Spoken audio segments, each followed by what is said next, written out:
এক রাজ্যে ভীষণ ধার্মিক একজন রাজা ছিলেন। তিনি তার রাজ্যে একটি মন্দির নির্মাণ করেন এবং একজন ব্রাহ্মণকে সেখানকার পূজারী নিযুক্ত করেন। সেই পূজারী ভীষণ ভগবানের ভক্ত ও ধার্মিক ছিলেন। তিনি কোনোদিন রাজার কাছে কোনো কিছু চাইতেন না এবং কোনো রকম অভিযোগ করতেন না।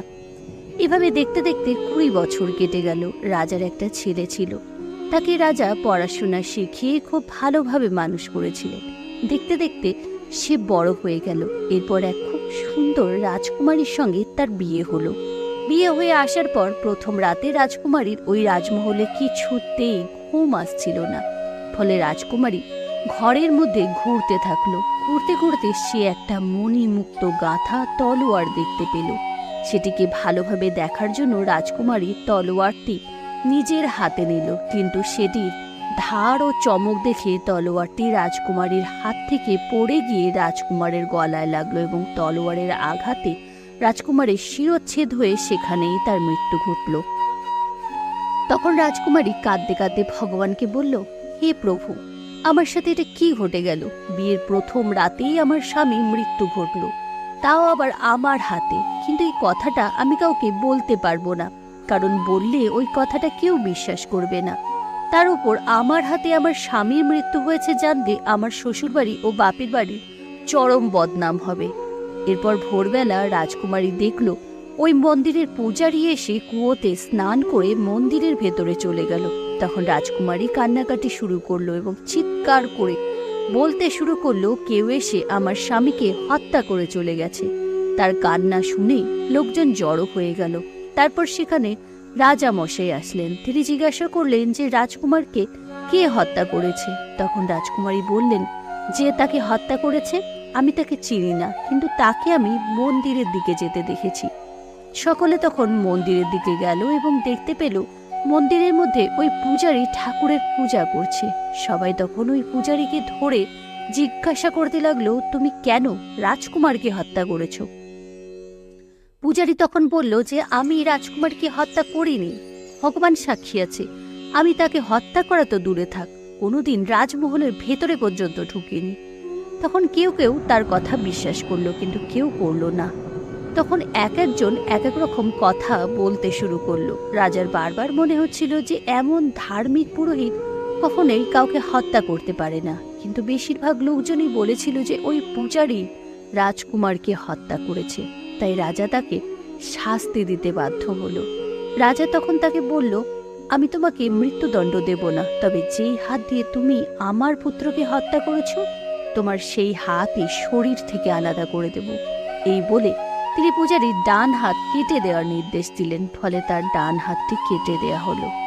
এই ঘটনায় ব্রাহ্মণ খুব দুঃখ পেল এবং মনে মনে ভাবল, সারা জীবন সে একনিষ্ঠভাবে ভগবানের সেবা করেছে, তাও তার কেন এমন হলো? তাই সে ওই রাজ্য ত্যাগ করে অন্যত্র চলে গেল এবং চারিদিকে সন্ধান করতে লাগলো যদি এমন কোনো জ্যোতিষীর সন্ধান পাওয়া যায় যে বলতে পারবে কোন কারণে তার একটি হাত কেটে দেওয়া হলো। এইভাবে ঘুরতে ঘুরতে সে জানতে পারল কাশীনগরে এমনই একজন বিদ্বান জ্যোতিষী আছেন। ব্রাহ্মণ সেই জ্যোতিষীর বাড়িতে গেলেন, কিন্তু তিনি বাড়িতে ছিলেন না। তখন তিনি ওই জ্যোতিষীর স্ত্রীর কাছে হাত জোড় করে জিজ্ঞাসা করলেন, জ্যোতিষী মহারাজ কোথায় গেছেন? এই কথা শুনে ওই জ্যোতিষী স্ত্রী জ্যোতিষী সম্পর্কে নানা রকম কটু কথা বলতে শুরু করলো। ব্রাহ্মণ তখন ভাবল, এখানে তো আমি নিজের হাত কাটার কারণ জানতে এসেছিলাম, কিন্তু এখন তো দেখছি জ্যোতিষী মহারাজ খুব খারাপ পরিস্থিতির মধ্যে আছেন। নিজের কথা জানার আগে আমাকে জানতে হবে জ্যোতিষী মহারাজের এমন দুর্দশা কেন হয়েছে। এর কিছুক্ষণ পরে জ্যোতিষী বাড়িতে আসলেন। তাকে দেখে জ্যোতিষী স্ত্রী নানা রকম কটু কথা বলতে শুরু করলো এবং তাকে তিরস্কার করল, কিন্তু জ্যোতিষী চুপ থাকলেন, এর কোনো উত্তর দিলেন না। তারপর তিনি নিজের স্থানে বসলেন এবং ব্রাহ্মণকে বললেন, বলুন আপনি এখানে কেন এসেছেন? ব্রাহ্মণ তখন বলল, আমি তো নিজের দুর্দশার কারণ জানতে এসেছিলাম, কিন্তু তার আগে আপনি বলুন আপনার এমন অবস্থা কেন হয়েছে? আপনার স্ত্রী আপনাকে সব সময় কটু কথা বলে, তিরস্কার করে, কিন্তু আপনি চুপ করে থাকেন, কোনো প্রতিবাদ করেন না, এমন কেন? তখন জ্যোতিষী বললেন, আসলে এটা আমার স্ত্রীর দোষ নয়, এটা আমারই কর্মফল যা আমি ভোগ করছি। শুনুন তাহলে, আগের জন্মে আমি ছিলাম একটা দুষ্টু কাক, আর আমার স্ত্রী ছিল একটা গাধা। ওর পিঠের ওপর একটা ফোড়া হয়েছিল। তার যন্ত্রণায় সে খুব কষ্ট পেত, যে কারণে সে খুব দুর্বল হয়ে পড়েছিল। কিন্তু আমি এতটাই দুষ্টু স্বভাবের ছিলাম যে নিজের ঠোঁট দিয়ে ওর ওই ফোড়াটাকে ঠুকরে দিতাম। ও যখন যন্ত্রণায় লাফালাফি করতো তা দেখে আমি খুব খুশি হতাম। আমার ভয়ে সে সারাক্ষণ লুকিয়ে থাকতো, বাইরে বেরোতে চাইতো না, কিন্তু আমি তাকে খুঁজে বেড়াতাম। আর যেই তাকে দেখতে পেতাম অমনি তার পিঠের ফোড়াটা আমার ঠোঁট দিয়ে ঠুকরে দিতাম। আমার অত্যাচারে অতিষ্ঠ হয়ে সে ওই গ্রাম থেকে অনেক দূরে গঙ্গার ধারে একটা জঙ্গলে চলে গেল। সেখানের ঘাস খেয়ে এবং মনোরম পরিবেশে থেকে সে সুস্থ হতে লাগলো। তার জীবন খুব ভালোভাবে কাটছিল, কিন্তু এদিকে ওকে ছাড়া আমার মোটেও ভালো লাগছিল না। তাই আমি চারিদিকে ওকে খুঁজছিলাম। তারপরে একদিন ওকে আমি ওই জঙ্গলে দেখতে পাই, আর ওকে দেখে ওর পিঠে আমি খুব জোরে ঠুকরে দিই। কিন্তু আমার ঠোঁটটা তখন ওর হাড়ের মধ্যে আটকে যায়। ও খুব চেষ্টা করে আমাকে ছাড়ানোর, কিন্তু ছাড়াতে পারে না। ফলে সে যন্ত্রণায় ছটফট করতে থাকে। এদিকে আমিও অনেক চেষ্টা করি ছাড়ানোর, কিন্তু আমার ঠোঁটটা এমনভাবে হাড়ের মধ্যে ফেঁসে যায় যে আমিও নিজেকে মুক্ত করতে পারি না। ও ভাবলো জলের ভয়ে আমি হয়তো ওকে ছেড়ে দেব, তাই ও জলের মধ্যে প্রবেশ করে, কিন্তু তখনও আমি নিজেকে ছাড়াতে পারছিলাম না। ফলে ও আরও গভীরে প্রবেশ করলো। এইভাবে এক সময় আমরা দুজনেই জলের মধ্যে ডুবে মারা গেলাম। কিন্তু মারা যাওয়ার পরে গঙ্গা মাতার প্রভাবে ও ব্রাহ্মণী রূপে জন্মগ্রহণ করলো, আর আমি জন্ম নিলাম খুব বড় জ্যোতিষী হয়ে। ওর সাথে আমার বিবাহ হলো। এখন আমার কর্মের জন্যই ও সারা জীবন আমাকে কটু কথা শুনিয়ে যাবে, আর সেগুলো আমাকে চুপ করে শুনতে হবে, কারণ আমি যদি তা না শুনি আমার কর্মফল ভোগ সম্পন্ন হবে না।